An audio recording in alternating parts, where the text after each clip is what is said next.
رمضان شریف میں چھپ چھپ کر کھاتے پیتے رہے، اور کچھ لوگ ایسے بھی تھے جو لوگ کثرت سے سوتے رہے۔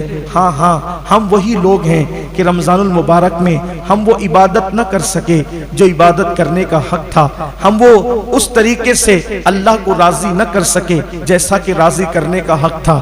ہم نے تو محفلیں سجائی اور باتوں باتوں کے اندر ہم نے رمضان شریف کو گزارا، کہیں فضول باتوں میں گزارا، کہیں سونے میں گزارا، کہیں پر لوگوں کے ساتھ اٹھ بیٹھ کر کے بکواسوں کے اندر گزارا۔ اب مجھے بتائیں، یہ رمضان شریف جائے گا اور ضرور جائے گا، چند دن میں چلا جائے گا، لیکن یہ جہاں سے آیا تھا وہاں جائے گا۔ ہمارا مہمان جہاں سے آتا ہے وہاں لوٹ جاتا ہے۔ رمضان المبارک اللہ کے حکم سے اللہ کی طرف سے آیا تھا، اور یہ اللہ کی طرف پھر لوٹ جائے گا۔ اللہ کی طرف لوٹ کر یہ ہماری میزبانی کے بارے میں کیا تعریف کرے گا اور کیا شکایت کرے گا؟ اللہ نہ کرے، ہزار بار نہ کرے، اگر ماہ رمضان شریف نے مولا کی بارگاہ میں یہ کہہ دیا، مولا میں گیا تو تھا لیکن نہ میری تکریم کی گئی، نہ میری تعظیم کی گئی، نہ میرا احترام کیا گیا، نہ میری عزت کی گئی، بتائیں ہمارا کیا بنے گا؟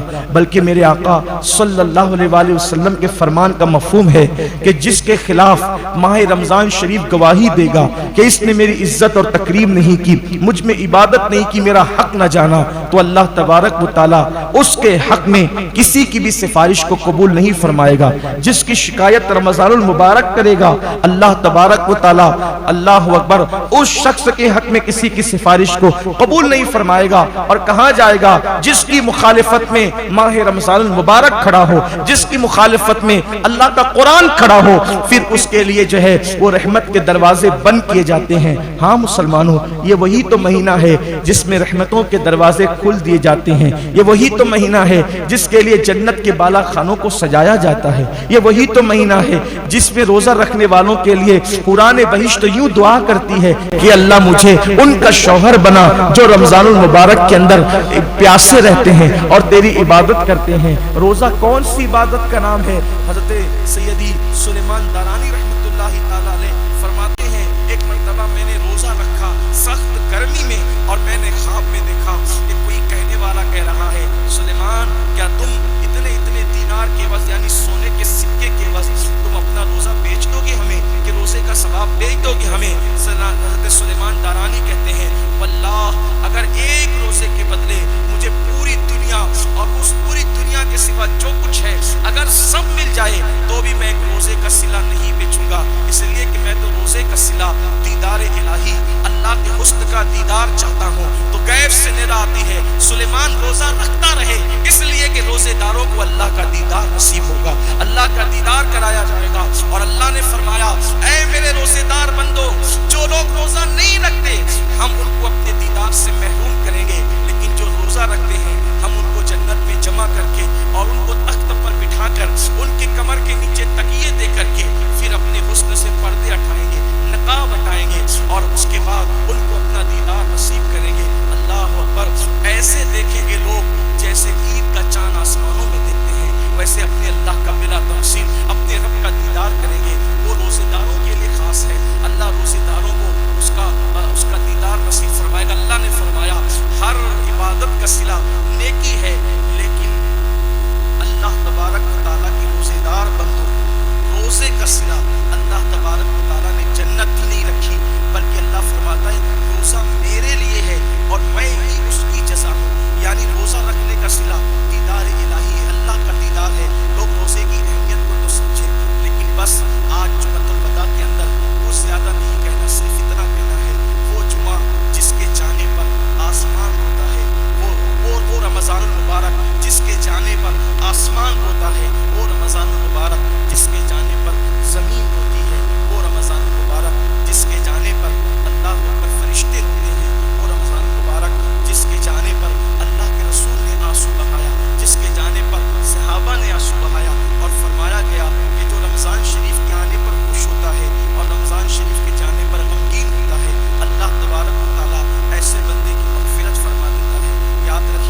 کرنا تھا وہ نہ کر سکے، اس لیے ہماری مغفرت فرما دے، ہمیں معاف فرما دے۔ وہ اللہ سے معافیت طلب کرتے تھے، رب کی بارگاہ میں توبہ استغفار کرتے تھے۔ کہا جاتا ہے آج اللہ نے عمل کا موقع دیا ہے تو عمل کی اہمیت ہمارے سامنے نہیں ہے۔ ایک دن جب قبر کی کالی کوٹری میں چلے جائیں گے اس دن عمل کی اہمیت پتہ چلے گی، لیکن اس وقت عمل کی اجازت نہ ہوگی، ہم کچھ نہ کر سکیں گے۔ موت کے بعد عمل منقطع ہو جاتے ہیں۔ کہتے ہیں کہ قیامت آئے گی، ہم کہتے ہیں قیامت جب آئے گی تب آئے گی، لیکن جس کے جسم سے روح نکل گئی اس کی قیامت تو اسی وقت آ گئی، اب وہ کچھ نہیں کر سکتا۔ اور سن لو رمضان شریف میں غفلت کرنے والوں، رمضان شریف میں روزے کا حق ادا نہ کرنے والوں، رمضان شریف میں گناہ کرنے والوں، میرے آقا نے فرمایا کہ جس نے رمضان شریف پایا اور اپنی مغفرت نہ کروائی، یعنی رمضان شریف پا کر ایسی کوشش نہ کی، ایسی کاوش نہ کی، اللہ کے ہاں گڑ گڑایا نہیں، نہ توبہ کی نہ استغفار کیا، رمضان شریف میں بھی اپنی مغفرت نہ کروا سکا۔ آقا علیہ السلام نے اس وقت دعا کی تھی جب میرے آقا منبر پر تشریف لے جا رہے تھے۔ کہتے ہیں کہ جب خطیب منبر پہ جاتا ہے، کوئی خطیب جمعہ کے دن جب خطیب منبر پہ جاتا ہے تو جو لوگ جو دعا کرتے ہیں اس کی ہر دعا قبول ہوتی ہے۔ ایک دن میرے آقا جمعہ پڑھانے کے لیے جب منبر پہ تشریف لے جانے لگے تو پہلے زینے پہ قدم رکھا اور فرمایا آمین، پھر دوسرے زینے پہ قدم رکھا اور پھر فرمایا آمین، پھر تیسرے زینے پہ قدم رکھا اور پھر فرمایا آمین۔ آقا آمین کہہ رہے ہیں، کوئی دعا کرنے والا نظر نہیں آتا، سید العالمین آمین کہہ رہے ہیں۔ کسی نے دعا کی ہوگی تبھی تو آمین کہی جا رہی ہے، حضور یوں ہی تو آمین نہیں کہتے۔ جب خطبہ ہوا، نماز ہوئی، صحابہ نے عرض کی آقا ہمارے ماں باپ آپ پہ قربان، ہم نے سنا کہ آپ نے 3 بار آمین کہی، کوئی دعا کرنے والا دکھا نہیں۔ آقا فرماتے میرے صحابہ جبریل امین آئے تھے، سید الملائکہ آئے تھے اور میں منبر پہ چڑھ رہا تھا اور وہ دعا کر رہے تھے۔ آقا کیا دعا کی انہوں نے؟ آقا نے فرمایا جب دعا انہوں نے کی تو میں نے آمین کہہ دیا۔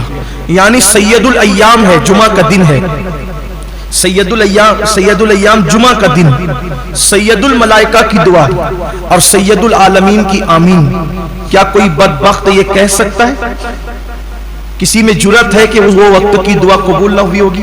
میرے اور آپ جیسا گنہگار منبر پر خطیب کے چڑھتے وقت دعا کرے تو اس کی دعا کی قبولیت کی گارنٹی دی گئی۔